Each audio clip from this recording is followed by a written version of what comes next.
Practice your beauty, blue girls, before it fails, and I will cry with my loud lips and publish beauty, which all our powers shall never establish.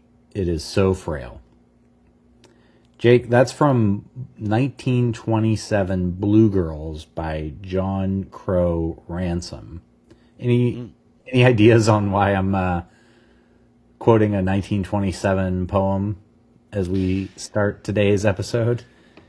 It may have something to do with the album, A Trick of the Tail. Maybe a song on that album. One that actually reminds me of Fred G. Sanford, but it's Ripples, not Ripple. Ripples, Fred Sanford. I knew you were going to work Sanford and Son into this podcast at some point. Yes, that's right. Tonight's episode is all about ripples, and then we've got one little surprise as well, where if you tuned in, you probably clicked on it knowing what the names of the songs we're covering are tonight. But we're flipping over A Trick of the Tail. We are going to cover basically two songs tonight that are back-to-back on the album. You know, we've got to be really careful what we say about Ripples because it is, it is such a fan favorite. For just a huge number of Genesis fans, Ripples is the end-all, be-all, best song that they ever wrote, that they ever produced, that they ever put out there. So we want to be really, respectful of that as we go through. I love Ripples. I was a little bit of a late adopter to Ripples on the Trick of the Tail album, but it's kind of an earworm for me and a song that I definitely love. I will tell you that, it was written originally thinking that, Phil would be able to handle the vocals on it, and he does a great job with that. It was performed, it was such a fan favorite. It was performed pretty much all the way up until the very early 1980s tour. And then they broke it back out again in the 2007 show in Rome, which was pretty special. But yeah, I mean, this is Tony Banks and Mike Rutherford at the height of their writing teamwork. They were obviously inspired by this John Crow Ransom poem from 1927 called Blue Girls. And it's all about aging and beauty and the fleetness of beauty. And so just really dying to kind of get your perspective on Ripples. Yeah, so you had kind of framed up, the question, what comes next? So we've looked at the first two tracks of the album and had the conversation around, the importance of the departure of Peter and Phil stepping in. We've talked about how lucky you are to have a lead singer that comes from the exact same place that your original lead singer came from. The right. Dialects are the same. It's a very easy fit. So those conversations are done. To me, now let's look at the remarkable songs on the album, the ones that are truly, noteworthy for their music. And of course, you've got to talk about A Trick of the Tail, and I think we're going to cover that a little bit. It's the title track from the album. Yep. But the song that really stands out on this album, to me personally, was Squonk Aside, right? But for very similar reasons, as when we get into Squonk later. I have the same reasoning, right, for putting these two tracks together. And it is that we start to get a sense, and it's not even like the mystic sense that we've gotten from previous moments on earlier albums of what Genesis is going to become, right, in the 80s, late 70s, 80s, and the 90s. What we have here is a real glimpse at that, right? And I think Ripples is, I can understand why it's so beloved, right? Because it's got a foot on two sides of the Genesis story. It's firmly kind of legacy, and it starts off that way, right? But by the end, at the kind of post verse part, we get this lovely musical break that Yep. could easily fit 10 years later, right? Yep. And that to me is like, okay, this is the song where you see that transition of Genesis from Yep. kind of the modal, moody, Tony Banks, angsty teenage project into this refined musical juggernaut. Right. And it's all there in this one piece. Yeah. Completely agree. So, surprisingly, Ripples is a B-side. It was originally put out as part of a Trick of the Tail as the single. And so, when they were laying out this album, I know Tony wanted a song that was a little bit more fun and whimsical, and so A Trick of the Tail came to life. Fun fact, Trick of the Tail was originally written for Foxtrot. I mean, the original version of it was ready to go in 1972, and so they held on to it, and it finally made its appearance on the album of the same name a little bit later. Trick of the Tail is also a literary inspiration, so it's inspired by the 1955 novel The Inheritors by William Golding, sorry. And Trick of the Tail is just, it's a very classic Tony Banks song with just these really odd storylines and lyrics about some creature from somewhere else that, it comes to the world of the humans, gets put on display at a freak show, tells the humans about his home. I'm kind of getting Keep It Dark vibes, when you hear the storyline here. Put on display at the freak show. He tells the humans that his home is a paradise covered in gold.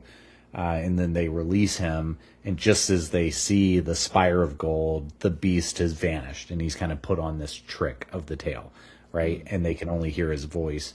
And, some Genesis enthusiasts think that, that there's a bigger meaning to A Trick of the Tail, and it's almost like the four guys without Peter kind of putting out a trick. Here, we're going to do something to show you that we have more up our sleeve than meets the eye. I don't know about that, but it's an interesting little side note, so I thought I would throw that out there. So yeah, we're going to get into Ripples. We're going to get into Trick of the Tail. They do complement each other, I think, nicely. Before I do that, I did just want to, I've been meaning to do this ever since we came back from season 2, but I wanted to give a shout out to a YouTuber that is out there that I've been just like obsessed with his videos. And they're all basically Genesis related videos. And he's just so in line with like what you and I are going through in our own lives. Like, so his YouTube channel is called 33 Years Apart. And it's him and his daughters. And he's basically forcing his daughters to listen to Genesis songs. Like, and it's just, and he gets their reaction. So he'll usually put the lyrics in front of the daughters and they'll read the lyrics and then he'll play the song. And he's been like slowly kind of getting them into, while we're going in a very like linear, direction, he's trying to be really smart about what his kind of 20-year-old daughters are going to be into. Yeah. And he spent a lot of time on this album. He spent a lot of time on Ripples and Entangled, and really kind of building them up on these songs. And I think with Ripples, like they were almost all in tears listening to Ripples, you know, because of the meaning of the song and how deep it is and how, you know, it's really there to make you stop and think about time passing and how you don't get those ripples in your life back. And how beauty does fade and all of this. So just a big shout out to 33 Years Apart. If you guys aren't watching it and you're listening to this podcast, you should check it out. The most recent one I watched was actually they just released Firth of Fifth today, and I haven't watched it yet, but it already has like 800 views. So, I mean, he's doing really well. But he kind of like guided them all the way through and then finally dropped Supper's Ready on them. So it's fun. I just think I think you guys should watch it and listen to it. Yeah, that's awesome. Anyway, Genesis Nerds Unite, I guess, is There you go. the theme of that. There's I did the same experiment with my own daughters, and Seinfeld, right? So Yes, in the grand yeah. Gantt chart of nerddom, Yes. my initial choice was the marine biologist episode. Oh. It's perfect. It's perfection. It is absolutely perfect. It did not fail. It was a solid win. The sea was angry that day. Is that a titleist? Good stuff. Good stuff. Well, That's beautiful. and by the way, I mean, there's so much more. I mean, there's such great Genesis content on YouTube. There's an artist, Nathan Bartham, who has illustrated the entire Lamb Lies Down on Broadway album, and it's fantastic. I mean, it's black and white illustrations, and you know, it tells this. It's like a visual telling of the story, and so yeah, just go kind of seek out that stuff. I am live on TikTok as well. It's kind of fun during the second season here to just live stream as we're recording these podcasts. So if you're on TikTok, hi, I'm Jarrett. We've got Jake there on my computer screen, and follow along. Hey there. All right, let's get into Ripples. I want to hear it and hear what you think about it as we're playing it. Girls come in every size. Some are wise and some are otherwise. They got pretty blue eyes. For now, a man may change. There we go. I mean, you expect that right there at this point from Genesis, that weird, just modal turn. Look straight, Totally. look strange.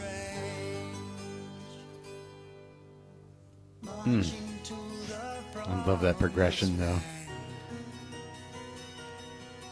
Where the honey flows and takes you by the hand, pulls you down on your knees while you're down a pool of peas.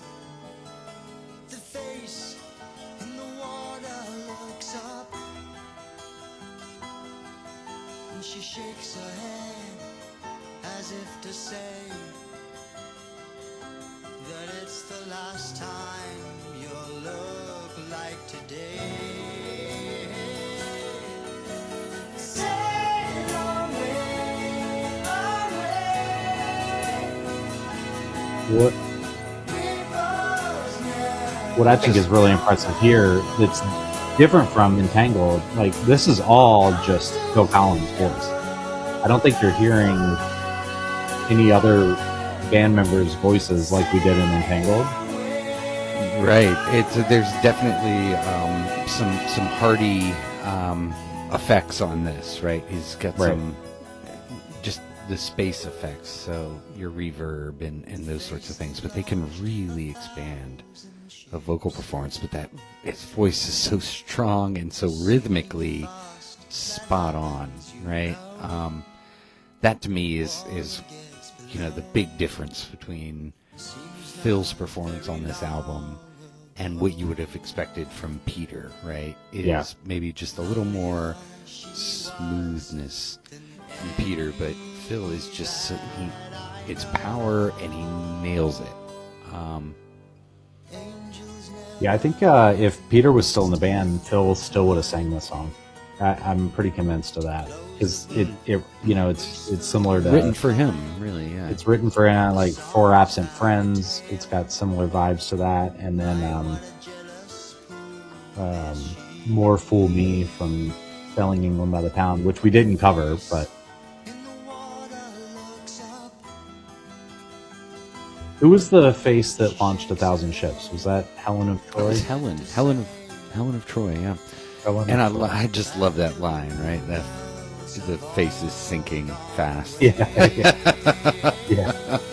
And just what a great just analogy for time passing again, right? Yeah. When on the album cover art, there's an old woman looking into a mirror, and inside the mirror is, her younger self. Looking back, yeah.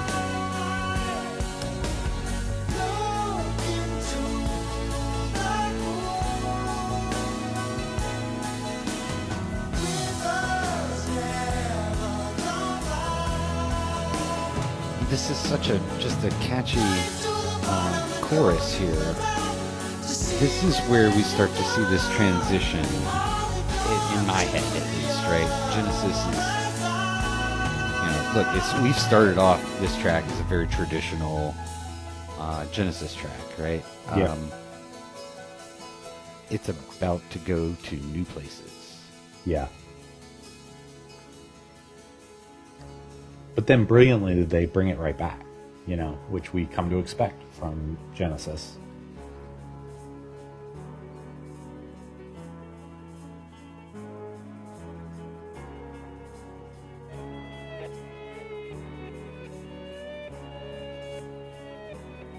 There's Steve, This is again, a perfect. master of the volume pedal.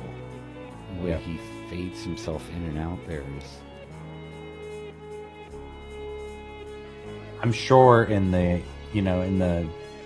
mixing room, I'm sure Steve would have liked to have come through a little bit stronger, but to me, it's mixed beautifully and perfectly. It's kind of giving vibes of Carpet Crawlers, where Steve is just wailing, but he's in the background, and it's Back, just, yep. I love that technique. It's one, we use in Modus Novum. It's one of those things that gives distance, it gives a feeling to your music that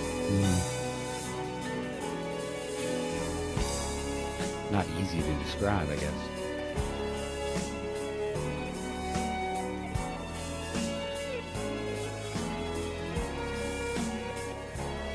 And Tony's playing like a really aggressive piano line as well. It just happens to be in the background. Yeah, he's got these rolling arpeggiations. And I think it's important to note just what you said, the piano, right? We're back to the acoustic piano. I don't know if there's something to that, but in my head, this is kind of Tony breaking his style back down to bare bones, right? And bringing that acoustic piano in so prominently, where it's been missing, for a couple albums, that it's just banging away here. I think that's telling, and in the long tail of Tony Banks, I think it's relevant, and we'll talk about that in just a minute. But I want to hear this part.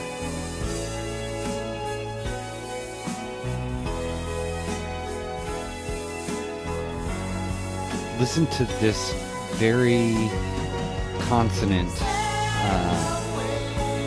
turn of chord progression. We've walked away from the modal, right? Everything that we just heard was very traditional chord voice leading, and we built to this just beautiful section. And Tony Banks is back there just banging away like. I love that so much. He's Liberace, right? He's channeling Liberace back there, just banging away on these big like show chords. Yeah, especially the high points on that piano are so beautiful.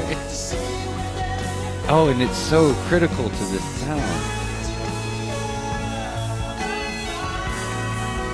Like, I'm surprised Broadway hasn't picked up on this song. You know what I'm saying? That it's not a... And by the way, Steve is no slouch back there either. While No. And Tony's going crazy, listen to Steve. You know, he's wailing away in the distance, and it really does give a sense of space.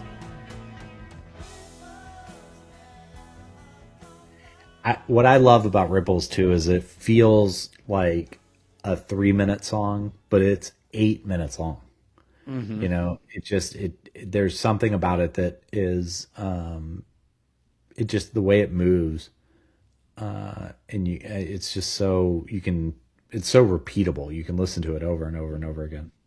Well, I will say it's, you know, there's some song structure changes here, right? That we're going to see very refined 10 years from now. But we have a really strong proggy intro. But what we get from Genesis here is something we haven't seen too much of. It's really a verse, chorus, bridge kind of structure, right? So we have verse, chorus, verse, chorus. The verses are long and drawn out, you know, Genesis style. But we have that repetition that comes back in, and it's rather commercial, right? Yep. And I think with the way the song turns, and I wanted to point this out, that, you know, the piano is important in my head to in representing Tony Banks kind of revisiting his own style. Maybe it's the paychecks, maybe it's maturity. I'd like to think, and I'd kind of worked up this whole thing about, you know, easy listening and adult contemporary being largely the same thing for a reason, right? The older people get, the less they like dissonance. And the more our musical tastes mature, mature, and I use air quotes here, right? We start off really loving dissonance and embracing it. And I think of like Kurt Cobain, right? A guy who is not a musician for all intents and purposes. He could pick up a guitar and play something that sounded good to his ear, but tons of dissonance there, right? Sold millions and millions of records. But it's the sound of teenage angst and the angst of early life. These guys are mature. You know, they're X number of studio albums and world tours into this whole thing. And I feel that like the sound is maturing away from this run from your traditional, you know, chord cadences and chord structure. And now it's becoming more of an embrace that, right? And that's what I hear in this song. I hear Tony Banks start off with his traditional approach of we're going to avoid those things. And then he's, at the end of the song, he's hitting them head on, right? Yep. And when you listen to Domino or anything off of Invisible Touch 10 years later, that's what you get. But you get this super refined version of it that works as the kind of the pinnacle of prog rock of that era, right? So it's being developed right here in this song. This is the crucible of the future of prog rock. And that's all I have to say about that. You should win an award. Like that breakdown was amazing. And I actually was gonna place a bet on Poly Markets today about whether you would compare Ripples to Tonight. But you compared it to Domino, so very close, very close. Yeah, I don't know if that counts. But man, yeah, I'm right there with you. I think that was a beautiful breakdown of it. One thing I saw about Ripples today, as I was just really kind of digging into just what the internet says about it, because you know you got to be prepared if you're gonna podcast about this stuff. It's a favorite funeral song. I know I joked with you about playing Supper's Ready at my funeral. But once I started reading about that, I was like, oh, I can actually see that. You know, I mean, it is about time passing and beauty fading, and the water motif that runs through it, I think, is beautiful as well. So, wow, maybe it's Ripples that we're playing at my funeral. We'll see. But of course, my beauty is not fading, so.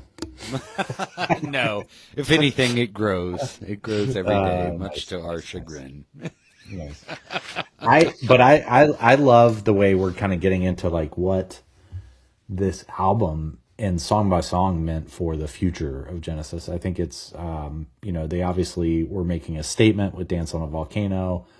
They were, I mean, every song is a statement, but they were telling us with Entangled that they still knew how to write a very emotionally evoking song. They've got these storytelling songs on the second half, like Robbery, Assault and Battery, and Ripples. But then your kind of musical take on what's happening inside Ripples and what's happening with Tony Banks as he evolves into a kind of a pop icon, is pretty awesome. So thanks for that. Sure. Yeah. It's all about, embraceability and approachability, right? Music has to be approachable. And this is a track that you can, I don't know if it's intentional or not, but it is very approachable. Yeah. And for all of the previous stated reasons, as is, I think, Trick of the Tail, right? I think that these were two tracks that were, and I keep saying tracks, but these are two songs really written with the intent of, making them singles, a single B-side, whatever they might be. But you get that sense that this is a take at, the commercial swing from this album. Also kind of noteworthy is that there's less of the kind of the mythical thread that we've had. There's certainly, you have Squonk, and you have in A Trick of the Tail, you have this telling of a supernatural creature of some form or another, extraterrestrial or not. So those are there, and I think that comes from just the folklore education that these fellas have, and their love to kind of turn that into song. But there's less of a maybe proto concept album going on here, right? To me, these are a bunch of vignettes, and the vignettes are demonstrating the flexibility that Genesis kind of still has, right? And I think this is a really smart idea from a production perspective. This you kind of are up against a lot of criticism that is unmerited, right? Like Genesis has done nothing wrong. They've just lost Peter Gabriel, and the mouth breathers believe that that's the end of the band, right? And so this is a resume, for lack of a better term, a portfolio to kind of say, well, this is what this group is capable of, right? And it is noteworthy that Hackett's performance is maybe a little understated in some of these songs, because it's going to be relevant later on, right? In terms of helping the band survive that whole deal. But anyway, let's hear A Trick of the Tail. Well, I mean, to your point, this album, what I think they mix beautifully on this album is the idea that every song is its own independent vignette. But they do such a good job of tying it all together at the end. And we'll do Los Endos, and we'll talk about that, probably pair it with Squonk a little bit. But just like what we heard with Ripples, Ripples is a circle. The song, the chorus comes back in after that just grand, middle section. And they're just such great schoolboys when it comes to their musicianship, right? Yeah. And then they're such great schoolboys when it comes to the inspiration for these songs. They're straight out of 1920s poems or 1950s novels. I mean, they're just really smart dudes. Yeah, I think you're absolutely right there. You know, good songwriting is the same thing, all things considered, as good literary writing, right? Yeah. You have to tell an interesting story. It can't ramble. The idea that you bring, you know, the whole Schrödinger shotgun concept, right? The idea that if you introduce a theme that's big and powerful, and you don't develop that theme, right? Yeah. Yeah. Then, you know, what are you doing? All of these are concepts that I think you're right. It just comes from a really good grade school, grammar school, and then on into, you know, that upper English, whatever you want to call it, right? But we're given the impression that it really does focus on mastery of language and understanding of how these things work together, and I think it shows in the music. All right, trick of the tail. So I'm going to do something we haven't done yet. So I'm actually going to, one of the reasons that I wanted to start this podcast with you is because as I've found this stuff, like the only person I want to share it with is you. And I found the trick of the tail music video. And it, you know, this is 5 years before MTV. And we know that, I mean, Genesis and Phil Collins dominated and Mike and the Mechanics, right? I mean, they dominated MTV through the 80s and early 90s. And Shock the Monkey video. If yeah, well, oh yeah, I mean Gabriel, you know, yeah, Gabriel. Seeing that on MTV at Grandma and Grandpa's house. Yes, yes, yeah. They had that big like block remote control that we had to, Right. Yes, but 5 years before MTV, like Genesis was putting out music videos, and they were promotional music videos. So they did one for Robbery, Assault, and Battery. They did one for Trick of the Tail, I'm gonna show it to you tonight. If you're only listening to the podcast, then one, you can go to our YouTube and watch, kind of listen to the podcast on the YouTube, and I'll make sure this video is part of the YouTube as it plays. Or you can just go search for it on YouTube. It's got like 1.3 million views. So it's there. It's out there for everybody. But I know that Collins has gone on to say that it's one of the more cringeworthy things that he's ever done. But I think he looks great in it. I think it's hilarious. It was directed by Bruce Gowers. Again, originally written for Foxtrot. What I love about this video is how happy they all look, especially Mike Rutherford. You're about to see, Jake, if you haven't watched this, have you seen this video? No, I'm okay. All right, you're about to see a young Mike Rutherford who's having the time of his life, and it's just a very different Mike Rutherford than the guy that we kind of grew up with in the 80s and 90s. But all right, without further ado, let me just cue it up here. Can you see it on your screen? I can, yeah. Okay, awesome. Bored of the life in the city of gold, he'd left and let nobody know. I think he's got a pipe, right? I think he's like smoking a pipe. He had known from a child, along with a dream of a life. It's an interesting hat, for sure. Wide open Yeah. road, the blinkered arcade, in search of another to share in his life. But nowhere, everyone looked so strange to him. They got no So they're just all crowded around Tony Banks' piano. They're Yeah, using an upright piano.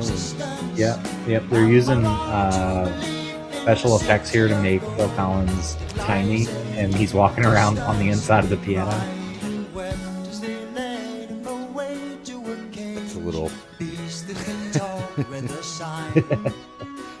Oh wait, it gets worse. And they prodded his frame and questioned his story again. But But soon they grew bored of their prey, the beast that can talk, more like a freak or publicity stunt. Oh, These are just classic Tony Banks lyrics. I mean, just classic. they got no horns and they got no tail. They don't even know of our existence. Am I wrong to believe in the city? I see what you're saying about. Look at Hackett's hand. What is that? I don't understand why Phil needs to be tiny. The part is maybe a little lost on me, but also, for what it's worth, Tony Banks is playing what we would traditionally refer to as a honky tonk. So it's an upright. So he's got the front end removed. The front of the sound box is removed, so the hammers are exposed. Oh, I see that now. I didn't notice that before. So it's a particularly ghetto,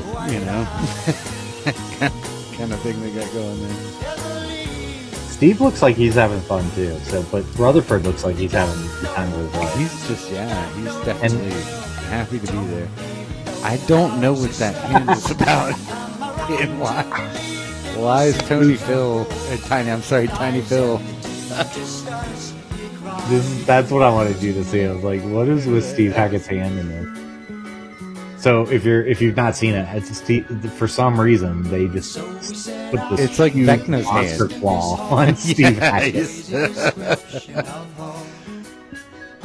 got a big old Vecna hand. Yeah, he looks like Vecna.